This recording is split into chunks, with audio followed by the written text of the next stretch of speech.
Hello guys, welcome to this new video. आज की इस वीडियो में हम लोग पढ़ेंगे सुकरात के बारे में, यानी सोक्रेटिस। चलिए शुरू करते हैं। सुकरात ने सोफिस्टों की आलोचना की है क्योंकि नैतिकता को आत्मनिष्ठ नहीं माना जा सकता। सोफिस्ट जो थे उन्होंने नैतिकता को आत्मनिष्ठ माना था।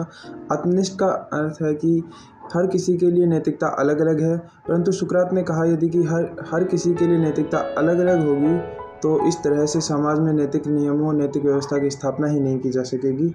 और सुकरात ने माना कि मानव जीवन के कल्याण के लिए सद्गुणी जीवन जीना। सुकरात के अनुसार सद्गुण एक है और वह है ज्ञान। Knowledge is virtue. सुकरात ने ज्ञान को ही सद्गुण माना है। ज्ञान का अर्थ तथ्यात्मक ज्ञान नहीं है, बल्कि ज्ञान का अर्थ है आत्मज्ञान, और वह आत्मज्ञान जो सही गलत के बीच सटीक भेद कर पाता है। आत्मज्ञान का मतलब भी सही गलत, शुभ अशुभ, उचित अनुचित के बीच भेद प्रकट करने वाले ज्ञान से है। ज्ञान की शुरुआत अज्ञान से होती है, और सुकरात का प्रसिद्ध कथन है कि मुझे मेरे अज्ञान का ज्ञान है। ज्ञान प्राप्त करने के लिए व्यक्ति द्वारा प्रश्न उठाए जाने चाहिए। इसे द्वंद्वात्मक विधि कहा जाता है। सुकरात की डायलैक्टिकल मेथड, और सुकरात ने यह माना था कि प्रश्न पूछने से ज्ञान में वृद्धि होती है, यानी कि ज्ञान लेने का एक तरीका है वो है प्रश्न पूछना, और इसे द्वंद्वात्मक विधि। सुकरात के अनुसार ज्ञान व्यवहार में भी परिलक्षित होता है, और ज्ञानी व्यक्ति जो है कभी भी अनैतिक कार्य नहीं कर सकता। यदि कोई व्यक्ति अनैतिक कार्य कर रहा है, इसका मतलब उसे सही और गलत के बीच भेद नहीं पता, अर्थात वह ज्ञानी नहीं है।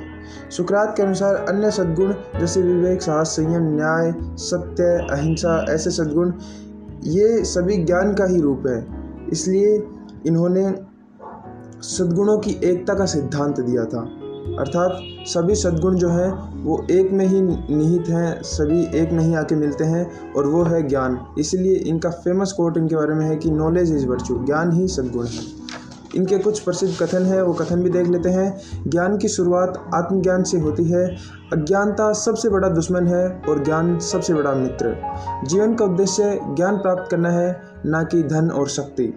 मुझे मेरे अज्ञान का ज्ञान है, और नैतिकता और धार्मिकता के बिना जीवन व्यर्थ है, और ज्ञान के द्वारा ही नैतिकता और धार्मिकता का जन्म होता है, अर्थात ज्ञान के बिना नैतिकता और धार्मिकता नहीं हो सकती। तो ये था सोक्रेटिस के बारे में। Thanks, bye.